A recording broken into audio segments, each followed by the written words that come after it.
எனக்கு சாப்பாடு இல்லைனாலும் அவளுக்கு விளக்கேற்றி அலங்காரம் பண்றதுதான் எனக்கு ஆசை. அவகிட்ட பேசணும். அது 12 ஆனா கூட பரவாயில்ல, நான் உட்காந்துருப்பேன். மாசாணி அம்மா வந்து வாக்கு கொடுத்தலாம் ஒருத்தருக்கு அப்படியே ஒரு மலைச்சு போற அளவுக்குலாம் நடந்திருக்கு. ஒரு உயிரை தூக்கிட்டு வந்து போட்டாங்க. அந்த உயிர் இவ்வளவு பெரிய வயிறு ஆயிடுச்சு, 2 பிள்ளைங்க இருக்கு. அவ பொழைக்க மாட்டேன்ட்டா. இவ வந்து இது கோயிலாவும் நினைக்கல. அவங்க பணக்காரங்க. நான் இருக்கிறேன்னா அது காரணமே இந்த அங்காள பரமேஸ்வரி தான். அவங்க இல்லைன்னா நான் இல்லை. இன்னைக்கு நான் அவங்களதான் என் தெய்வமா நான் கும்பிடுறேன். அவங்க மூச்சு இதுல தான் நான் இருக்கிறேனே. அவங்க இல்லைன்னா நான் கிடையாது. டாக்டர்லாம் கைவிரிச்சிட்டாங்க. இந்த அம்மாவை நீங்க கூட்டிட்டு போயிடுங்க வீட்டுக்கு, இதுக்கு மேல எங்களால வைத்தியம் பார்க்க முடியாது. என் பிள்ளைக்கு கல்யாணம் ஆகாம கல்யாண வரமே இல்லாம இருந்துச்சு. இந்த அம்மாட்ட வந்து இந்த வருஷத்துலயே உனக்கு நிக்கும்னு சொல்லிட்டு சொன்னாங்க குழந்தை பாக்கியம். அதே மாதிரி அவருக்கு ஒரு குழந்தை பாக்கியமும் கொடுத்தாங்க. சன்னியாசி வாழ்க்கை நான் இப்படிதான் வாழணும். நான் அம்மாவுக்காக நல்ல வேஷம்லாம் போடுவேன், அலங்காரம்லாம் பண்ணுவேன். அவ வரான்னா எனக்கு அலங்காரம் கேட்பா கண்டிப்பா. எவ்வளவு பிரச்சனைக்கு வராங்க, ஈர துணியோடு நின்று முட்டை குடிக்கிறாங்க, நல்லா இருக்கேன்றாங்க, எல்லாமே நடக்குது. எவ்வளவு பெரிய ஆபீசரா இருந்தாலும் அவனை பைத்தியக்காரமா உட்காந்து அந்த எதிரிங்க ஆக்கிடுவாங்க. அவங்களால முடியும். ஓ, சொந்தக்காரங்க நல்லா பழகிட்டு எதையாவது வச்சு வீட்டுக்கு போற மாதிரி ரெஸ்ட் வந்துருவாங்க. அந்த மாதிரி வீட்டுக்கும் நான் போய் பூஜை பண்ணியிருக்கேன்.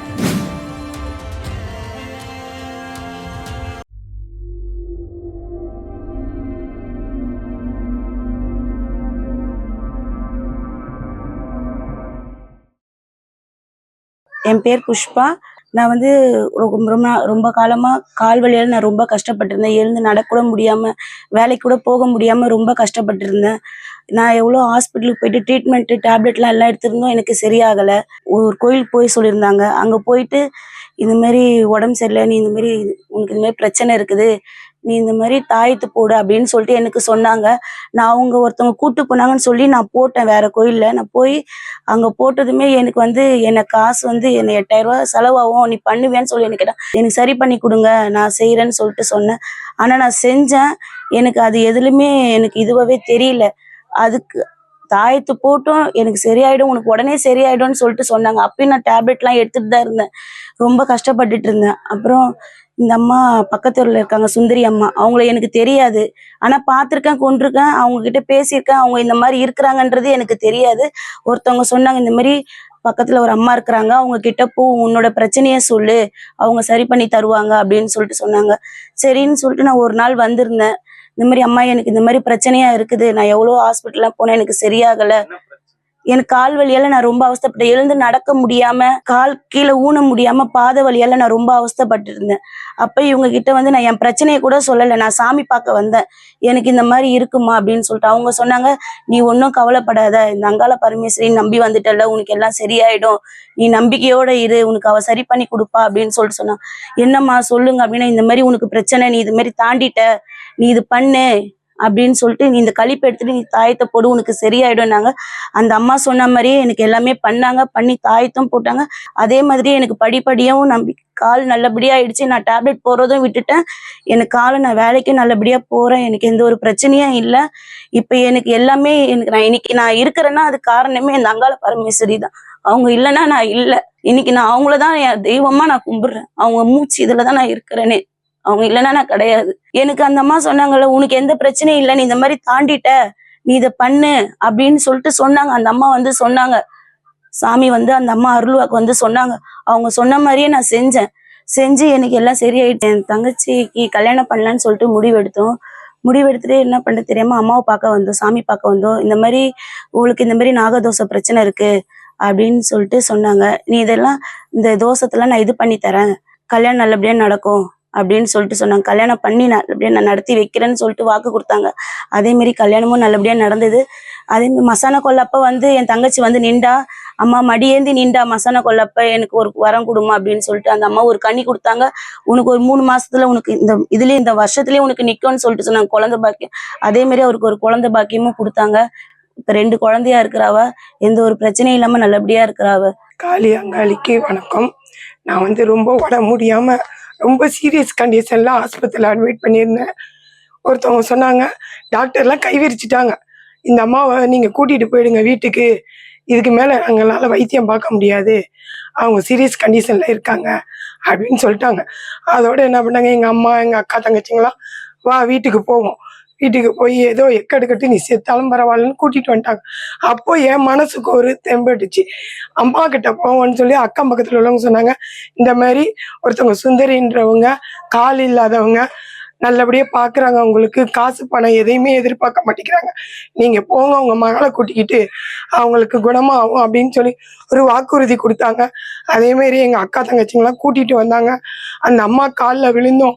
காளி அங்காளி புண்ணியத்தில் நான் நல்லபடியாக இருக்கேன். இது வரைக்கும் எங்களுக்கு எந்த பிரச்சனையிலும் ஒரு 10 வருஷமாக நாங்கள் அந்த அம்மாவுக்கு கடமைப்பட்டிருக்கோம். என் பிள்ளைக்கு கல்யாணம் ஆகாமல் கல்யாணம் வரமே இல்லாமல் இருந்துச்சு. இந்த அம்மாட்ட வந்து அவங்க ஒரு இந்த இது தாலியுடைய சாங்கியத்தை பண்ண சொன்னாங்க, பண்ணணும். நல்லபடியாக கல்யாணம் ஆகி கணவன் மனைவி சந்தோஷமா வாழ்றாங்க.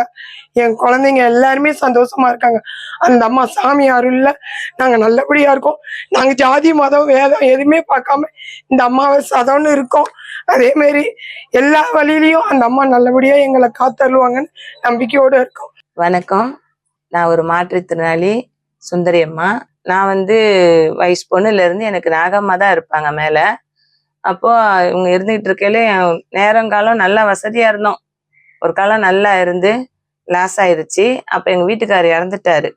இறந்துட்டோன்னு 2 பொண்ணுங்க எனக்கு. இந்த பொண்ணுங்களை வச்சு சமாளிக்கிறது என்ன பண்ண போறோம், ரொம்ப மனசு உடைஞ்சு போயிட்டேன். மனசு உடைஞ்சு போய் நான் ஒரு இடத்துல என்னை கூட்டிட்டு போனாங்க.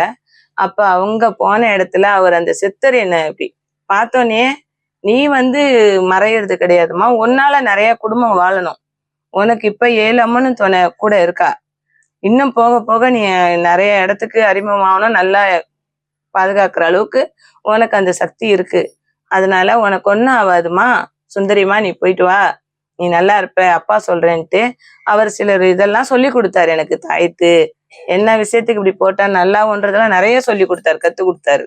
அவர் எங்கேயோ இருக்காரு, இப்ப நான் எங்கேயோ இருக்கேன். அவர் ஒரு தெய்வம், எனக்கு நிறைய கத்து கொடுத்தாரு, தைரியத்தை கொடுத்தாரு. 2 பொண்ணுங்களையும் நானே தான் கரையேற்றி கட்டி கொடுத்தேன். இங்க இருக்கிறது வந்து காளியம்மா, முத நாகம்மா தான் வந்தாங்க எனக்கு வயசு பொண்ணுலயே. அதுக்கு அடுத்து நான் இந்த மாதிரி சித்தர்கிட்ட போய் அவர் பூஜையில வச்சு காளியம்மா கொடுத்தாரு. காளியம்மா கொடுத்து கபாலம் பிரம்ப, அம்மா நீ வச்சு இதை பூஜை பண்ணு, அவங்க உனக்கு முன்ன நிப்பாங்க அப்படின்னாரு. கொண்டாந்து வச்சு மறு வருஷமே மசான கொள்ளை ஸ்டார்ட் பண்ணிட்டேன்.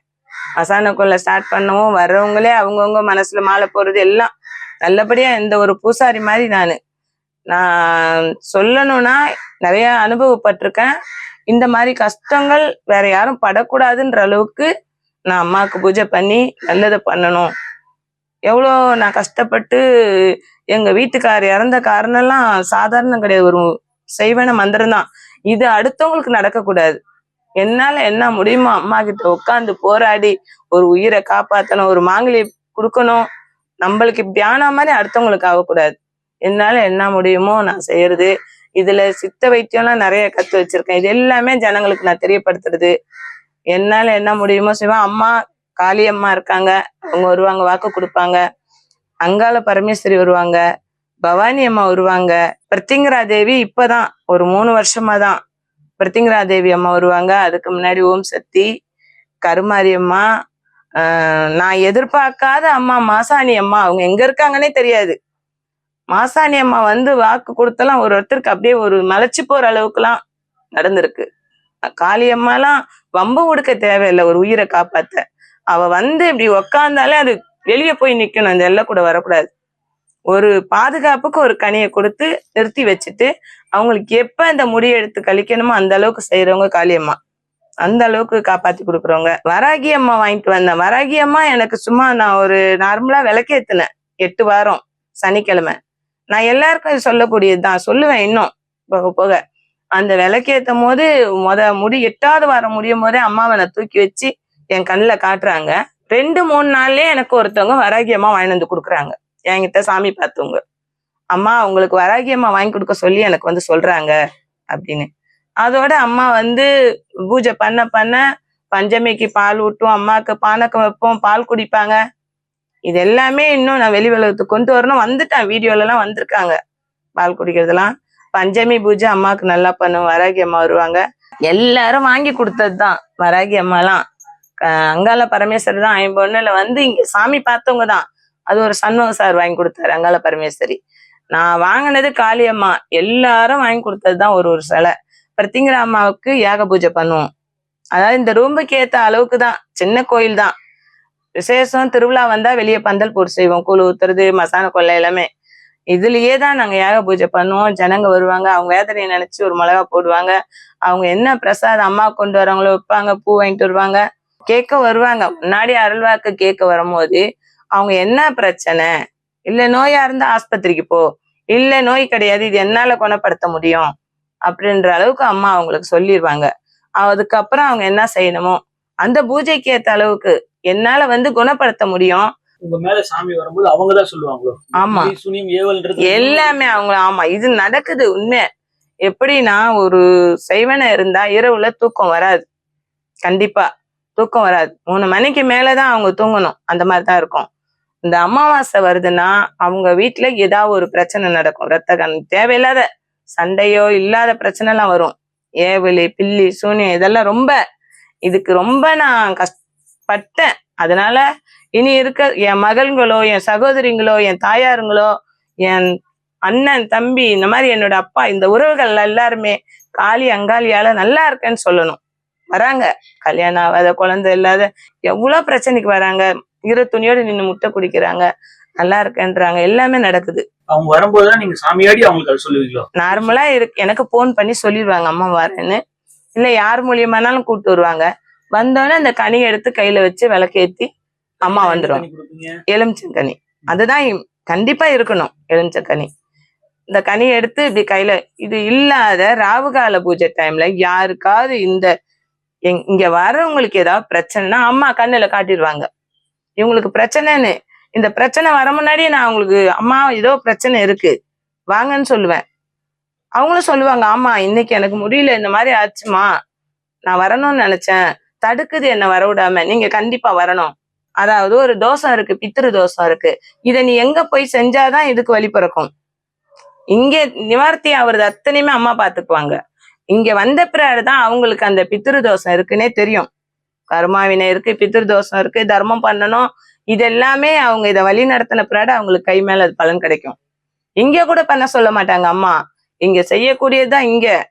அங்க என்ன செய்யணும், அவங்க 7:30 நடக்குது, அவங்க என்ன செய்யணும், என்ன மட்டும் வழிபடு, இது நல்லாயிரும்னு சொல்ல மாட்டாங்க அம்மா. நீ போகக்கூடியது எந்த எல்லைக்கு போனா இதாகும், எந்த இடத்துக்கு போகணும், நீ ராவுகால பூஜை இல்ல போய் நவகிரகத்துக்கு விளக்கேத்தணும், இது எல்லாமே சொல்லுவாங்க. இது தீர்வு கிடைக்கும். 31 நாள் விளக்கேத்து, 3 எண்ணெய் கலந்து, இந்த பூஜைகளும் இங்க நடக்கும். அப்படி போயிட்டு வந்தவங்க கிட்ட திரும்ப வந்து சொல்லியிருக்காங்க. திரும்ப வந்து கணவன் மனைவி சேர்ந்தவங்க எவ்வளவு பிரச்சனை, என்ன கஷ்டத்துல இருந்தவங்க, சாப்பாட்டுக்கு இல்லாத அம்மா இப்ப எனக்கு ஓரளவுக்கு நல்லபடியா ஓடிக்கிட்டு இருக்குமா, நல்லா இருக்கிறேன், இந்த மாதிரி நிறைய சொல்றது உண்டு. வராங்க. அதாவது நான் மசான கொள்ளை நடத்தி 6 வருஷம் ஆகுது. இதுக்கு முன்னாடி நானே கும்பிடுவேன், யாரா அந்த அளவுக்கு இல்ல. அவர் காளியம்மாவை கொடுத்தாரு, சண்முகன்ற ஒரு சாமி பார்க்க வந்து அங்காளம்மாவை கொடுத்தாரு. அங்காளம்மா வந்து 3வது மாசமே மசான கொள்ளை வச்சுட்டேன். அந்த அளவுக்கு அவளோட பவர். பெரும்பாலும் கோயில்ல தான் நம்ம அம்மன் சிலைகள் எல்லாம் பார்ப்போம். இது வந்து வீடு மாதிரி இருக்கு. இந்த வீட்டுல நீங்க இவ்வளவு விஷயங்களை வச்சிருக்கீங்களே, இதுல வைக்கலாமா? இப்ப நான் வந்து தனியா இருக்கேன், என் பிள்ளைங்க 2 தனியா இருக்குதுங்க, கல்யாணம் பண்ணி கொடுத்தாச்சு. நான் மட்டும். எனக்கு அம்மா இதை கண்ணுல அடிக்கடி காட்டுனதுதான். வேப்ப மரம், சூளத்தை கையில கொடுப்பாங்க, இந்த மாதிரிலாம் தனியா தான் இருந்து காட்டுவாங்க. எனக்கு எதுக்கு இப்படி நடக்குதுன்னு புரியாம இருப்பேன். அவர்கிட்ட போனோன்னு தான் என்னுடைய வாழ்க்கை, சன்னியாசி வாழ்க்கை, நான் இப்படிதான் வாழணும். நான் அம்மாவுக்காக நல்ல வேஷம்லாம் போடுவேன், அலங்காரம்லாம் பண்ணுவேன். அவ வரான்னா எனக்கு அலங்காரம் கேட்பா, கண்டிப்பா அலங்காரம்லாம் பண்ணுவேன். ஆனா வீட்டுல யாரும் இந்த வீட்டுல நுழையக்கூடாது, வீட்டுக்குள்ள நுழையக்கூடாது, சுத்தமா இருந்தாதான் வரணும். கோயில் தான் தெரியும், வரவும் மாட்டாங்க யாருமே. அந்த ஒரு கோயிலுக்கு என்ன மரியாதையோ அந்த மரியாதை தான். இது கோயில் தான், சின்ன கோயில். வரலாக்கு எப்போ சொல்லுவீங்க, எந்த மாதிரி நேரத்துல சொல்லுவீங்க? காலையில 10 மணிக்கு மேல 6 மணி வரைக்கும் சொல்லுவேன். டெய்லியும் சொல்ல. அது காளியம்மா தானே வாக்கு கொடுக்குறவ. கருமாரினா கவுச்சி இல்ல, அப்படி இல்ல. காளியம்மாக்கு அப்படி கிடையாது, ஆபத்து கொடியாரவ. வெள்ளி செவ்வாய்னா இந்த ஓம் சத்தியம்மா, கருமாரியம்மா, இப்படி. இந்த அவசர பௌர்ணமியானா நாகம்மா துடியா இருப்பா. அந்த யாரு எண்ணி வராங்களோ நேத்து வந்தவங்க வாராகி அம்மா கும்பிடுறவங்கன்ட்டு அம்மா வந்துட்டாங்க, வாராகி அம்மா வந்துட்டாங்க நேத்து. வர்றவங்க என்ன கும்பிடுறாங்களோ அவங்க கும்பிடுறாங்க. அவங்களோட குலதெய்வம் இந்த அருள் வாக்கு சொல்றதெல்லாம் உண்மையா? ஏன்னா நிறைய பேர் வந்து பாத்தீங்கன்னா அருள் வாக்கு சொல்றேன், நான் உங்களுக்கு அது பண்றேன், உங்களுக்கு வந்து யாரோ செய்வன செஞ்சுட்டாங்க அப்படிலாம் சொல்லிட்டு நிறைய பேர் ஏமாத்துறவங்க இருக்காங்க. எனக்கு தெரிஞ்சவங்க நிறைய பேர் சொல்லியிருக்காங்க, நான் இந்த மாதிரி காசு கொடுத்துட்டேன், ஏமாத்திட்டாங்க. உங்களை எப்படி நம்புறது? என்ன நம்புறதுக்குதான் ஆள் பேசுறாங்கல்ல, இன்னும் இருக்காங்களே பக்தர்கள். அவங்க வராங்களா, அவங்களுக்கு என்ன பிரச்சனை சொல்றோம், இந்த பூஜைக்கு இது தேவைமா, இதை வாங்கி கண்டிப்பா அம்மா பிரச்சனைகளுக்கெல்லாம் இது வரைக்கும் இங்க வந்திருக்காங்க. உடம்பு முடியாதது, பில்லி சூனியம் செய்வனையால ஒருத்தன் பைத்தியக்காரன், எவ்வளவு பெரிய ஆபீசரா இருந்தாலும் அவனை பைத்தியக்காரன் ஆக்கணும்னா அந்த எதிரிங்க ஆக்கிடுவாங்க, அவங்களால முடியும். ஆனா ஒருத்தரை அடிச்சு வாழ்றதுக்கு என்னென்னமோ பண்றாங்க, அதெல்லாம் 100க்கு 100 உண்மை. அது நான் சொல்லணும்னா நிறைய அழுதுருவேன், ஏன்னா என் வாழ்க்கையில அனுபவிச்சிருக்கேன். அனுபவிச்சு வாழ்வா சாவான்னு தான் நான் அந்த சித்தர்கிட்ட போனேன். அவர் போகும்போதுதான் சொன்னாரு, உனக்கு இத்தனை பேர் இருக்காங்கம்மா, நீ வாழணும், இன்னும் குடும்பங்க வாழணும், உன்னால கண்டிப்பா அப்பா நான் நல்லா இருக்கேன்ற அளவுக்கு நீ சொல்லுவ, கண்டிப்பா வாழணும். அதனால நான் ஓஹோன்னுலாம் இல்ல, நான் அளவுக்கு மீறி அலைஞ்சாதானே ஓஹோன்னு இருக்க. அதே வீடுதான் குறி சொல்றது, அதே இடம்தான். எனக்கு சாப்பாடு இல்லைனாலும் அவளுக்கு விளக்கேத்தி அலங்காரம் பண்றதுதான் எனக்கு ஆசை. அவகிட்ட பேசணும், அது 12 ஆனா கூட பரவாயில்ல, நான் உட்காந்துருப்பேன். ஆனால் வந்து குறி சொல்றது 6 மணி தான் சொல்லுவேன். அவசர ஆத்தத்து பிள்ளைங்களை தூக்கிட்டு ஓடியாடுவாங்க, 11 மணியா இருந்தாலும் இந்த மாதிரி ஒரு ஆபத்துல இருக்கும், எங்களுக்காக வேண்டுங்கன்னுவாங்க. அந்த நேரம் தான் அம்மா கூட நான் பேசியக்கூடிய நேரமே இரவு தான். காளியம்மா இரவுல தான் பேசுவா, அவருக்கு பூஜையும் இரவு பூஜை தான் அமாவாசையில கொடுப்பேன். காளியம்மா அங்காளம்மாவுக்கு கும்பம் போடுவோம் அமாவாசையில இரவுல. இன்னும் பேசுவேன், நான் வந்து மக்களுக்கு தெரிய வைக்கணும், நிறைய இருக்கு. ஒரு டிஸ்ட்ரிக்ட் என்ன பண்றது, ஒரு பிரச்சனைக்கு என்ன பண்றது எல்லாமே சொல்லுவேன் நானு. கல்யாணம் ஆகணும் என்ன பண்றது, இங்கேயே தான் செய்யணும்னு இல்ல, இங்க செய்யக்கூடியது மட்டும்தான். இங்க இல்ல, வேற இடத்துக்கு போகணும்னா வேற இடத்துக்கு போங்க, கோயில் விஷயமா எந்த விளக்கு வந்து அருள் வாக்கு சொல்லும் போது இதெல்லாம் நீங்க எல்லாமே அவங்களுக்கு இதாயிரும். அவங்க நல்லபடியா சொல்லுவாங்க, தெளிவாயிட்டோன்னு சொல்லுவாங்க. அம்மா இதை சொன்னாங்கம்மா, எனக்கு 100% நம்பலாம். 100%. ஒரு உயிரை தூக்கிட்டு வந்து போட்டாங்க, அந்த உயிர் இவ்வளவு பெரிய வயிறு ஆயிடுச்சு, 2 பிள்ளைங்க இருக்கு, அவ பொழைக்க மாட்டேன்ட்டா. இவ வந்து இது கோயிலாவும் நினைக்கல, அவங்க பணக்காரங்க, இந்த நம்பல. ஆனால் வந்து நம்பிக்கை இருக்கா, நான் நல்லாவனா நம்பிக்கை இருக்கா, ஏன்னா பம்ப எடுக்க அடிச்சாதானே பேய் பிசாசு வெளியே போவோம். எதுவுமே இல்லை, நம்பல. அம்மா வாக்கு கொடுத்தா நிலையா நிறுத்தி அனுப்பி வச்சா, பிள்ளைங்களுக்கும் புருஷனுக்கும் பொண்டாட்டி அவளை அமுச்சு வச்சாங்க. இத மாதிரி சொல்லணும்னா நிறைய. இப்போ ஒரு 10-15 நாளைக்கு முன்னாடி ஒரு உயிர் போராட்டத்துல இருந்து என்னுடைய தூக்கம் உட்கார்ந்து 2 மணிக்கு கூட நான் அழுதுகிட்டு வேணும்னு அவ கண்டிப்பா நிறைவேற்றுவா. ஏன்னா என் கூட யாரும் இருக்கு, நான் வந்து பூஜை அம்மா இவ்வளவுதான். இப்போ சொந்தக்காரங்க நல்லா பழகிட்டு எதையாவது வச்சு வீட்டுக்கு போற மாதிரி ரெஸ்ட் வந்துருவாங்க.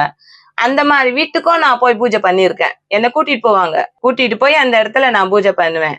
அது சிவனை வச்சுதான் அந்த பூஜை பண்றது, கட்டு உடைக்கிற பூஜை. அந்த வீட்டுக்கு என்ன பரிகாரம் பண்ணணுமோ நான் பண்ணி பூஜை பண்ணிட்டு வருவேன். தகுதி எழுதி கொடுப்பேன், சில வேர்கள் வச்சு வாசல்ல கட்டுறது கொடுப்பேன், காத்து கருப்பு வராம. பில்லி சூனியை எடுத்து எரிஞ்சிட்டு அவங்களுக்கு வராத அளவுக்கு பூமியில வைக்கிறதுக்கு ரெடி பண்ணி கொடுப்பேன். கல்யாணம் தட்டிக்கிட்டே போதா, இது கர்ம வினையா இருந்தா கர்ம வினை தீரணும், இல்லையா தோஷங்கள் இருக்க அம்மா உடனே தோஷத்தை விலக்கி மாலையும் கழுத்தோட அம்மா கிட்ட வருவாங்க. அந்த அளவுக்கு அம்மா நடத்தி வைப்பாங்க. வரக்கூடியவங்களுக்கு என்ன சொல்ல விரும்புறீங்க? எல்லாருமே அம்மாவை நம்பலாம். காளி அங்காளி அருள்வாக்கு இது இல்லாம நீங்க உங்க குலதெய்வம் வரல, கட்டுப்பாடுல இருக்கு, என் குலதெய்வம் பேசல, எனக்கு முன்னோர்கள் தள்ளி இருக்காங்க, என்ன பிரச்சனைனாலும் அம்மாவால தீர்வு கிடைக்கும். 100க்கு 100 உண்மை இது. எந்த பிரச்சனைனாலும் தைரியமா வாங்க, எதுக்கும் அம்மாவோட உங்களுக்கு வந்து அம்மா முன்ன நிப்பா. அவளோட கனியை நீங்க கையில வச்சா போதும், அவங்க கூட இருப்பா. மேலும் வீடியோக்களுக்கான ரியாக்ட் தமிழா யூடியூப் சேனலை உடனே சப்ஸ்கிரைப் பண்ணுங்க, மறக்காம பெல் பட்டனையும் கிளிக் பண்ணுங்க.